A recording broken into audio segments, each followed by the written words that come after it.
প্রীতি ও শুভেচ্ছা নেবেন ভিউয়ার্স। এই মুহূর্তে এনটিআরসি আপডেটস নিয়ে কথা বলবো দুইটি বিষয়। যে ই সনদ ডাউনলোড শুরু হয়ে গেছে অলরেডি, ইতিমধ্যে অনেকে ডাউনলোড করে ফেলতে পেরেছেন, আবার অনেকে অভিযোগ করছেন করতে পারছেন না। সমস্যা নাই, পারবেন। আর জাতীয় মেধা তালিকা প্রস্তুত, যে কোনো সময় প্রকাশিত হয়ে যাবে। আজকেও রাত্রে বা 5টার পরে, বিকেল 5টার পরে প্রকাশিত হয়ে যাওয়ার সম্ভাবনা আছে। দেখুন, জাতীয় মেধা তালিকা প্রকাশ নিয়ে যা জানালেন এনটিআরসি ভারপ্রাপ্ত চেয়ারম্যান। আপনারা অনেকেই জাতীয় মেধা তালিকা নিয়ে চিন্তিত আছেন, তো অত বেশি চিন্তার কারণ নেই।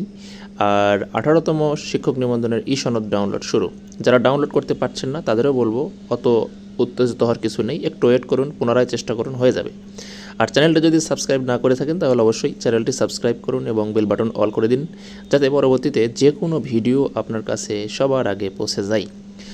তো ভিউয়ার্স, বর্তমানে আপনারা জানেন 6ষ্ঠ গণবিজ্ঞপ্তি প্রকাশ হয়ে গেছে। যদিও বিজ্ঞপ্তি প্রকাশ হলেও আবেদন এখনও শুরু হয়নি। প্রথমত সনদ ডাউনলোড করতে হচ্ছে। তো এনটিআরসির এটা একটি যুগান্তকারী পরিকল্পনা, যার মধ্যে সনদ উত্তোলন করার জন্য এনটিআরসি অফিস কিংবা কোনো জেলা শিক্ষা অফিসে যেতে হচ্ছে না। তো দেখুন, ওয়েবসাইটে আপনি প্রবেশ করে আইডি ও পিন ব্যবহার করে প্রবেশপত্র ডাউনলোড করতে পারবেন প্রার্থীরা। এর আগে গত বুধবার 18তম শিক্ষক নিবন্ধনের চূড়ান্ত ফলাফল প্রকাশিত হয়ে গেছে। নিজস্ব ওয়েবসাইটে সেটা প্রকাশ করা হয়ে গেছে এবং এই ই সনদ ডাউনলোড করলে সেখানে আপনারা আপনাদের মার্কস দেখতে পাচ্ছেন, কিন্তু আপনাদের মেধা তালিকা কত সেটা বুঝতে পারছেন না।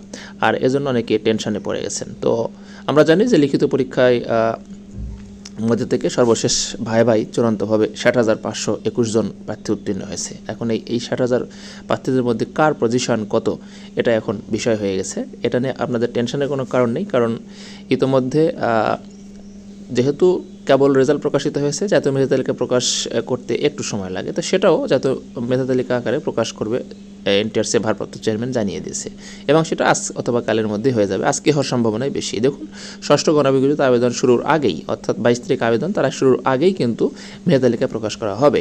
এই কাজটি টেলিটক করবে। ইতিমধ্যে 18তম নিবন্ধনে চূড়ান্তভাবে উত্তীর্ণরা ই সনদ ডাউনলোড করতে পেরেছেন, অর্থাৎ পারছেন। সনদ ডাউনলোড করতে পারলেও তারা মেধা তালিকায় এখনও দেখতে পাননি, এই জন্য টেনশন আছে। টেনশনের কোনো কারণ নেই। আজকে 19 তারিখে যদি না হয় তাহলে 22 তারিখের আগে অবশ্যই হয়ে যাবে। তো এনটিআরসির ভারপ্রাপ্ত চেয়ারম্যান জাতীয় মেধা তালিকা নিয়ে দুশ্চিন্তার কোনো কারণ নেই বলেছেন। টেলিটক যথাসময়ে মেধা তালিকা হালনাগাদ করবে। যেহেতু 17তম নিবন্ধন প্রার্থীর সংখ্যা খুবই কম, সেহেতু তালিকা খুব পরিবর্তন হবে না।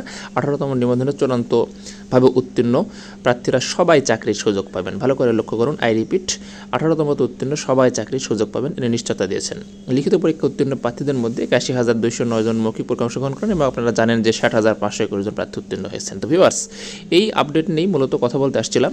যারা মেধা তালিকা নিয়ে চিন্তাভাবনা করছেন, চিন্তার কোনো কারণ নেই। 22 তারিখের আগে আপডেট হয়ে যাবে। আজ রাতেই মেধা তালিকা আপডেট হয়ে যাওয়ার কথা, এবং যারা সনদ তুলতে পারছে না তারাও চিন্তা করেন না, 1-2বার ট্রাই করুন, আশা করি হয়ে যাবে ইনশাল্লাহ। তো ভিউয়ার্স, ভালো থাকবেন, সুস্থ থাকবেন, ধন্যবাদ।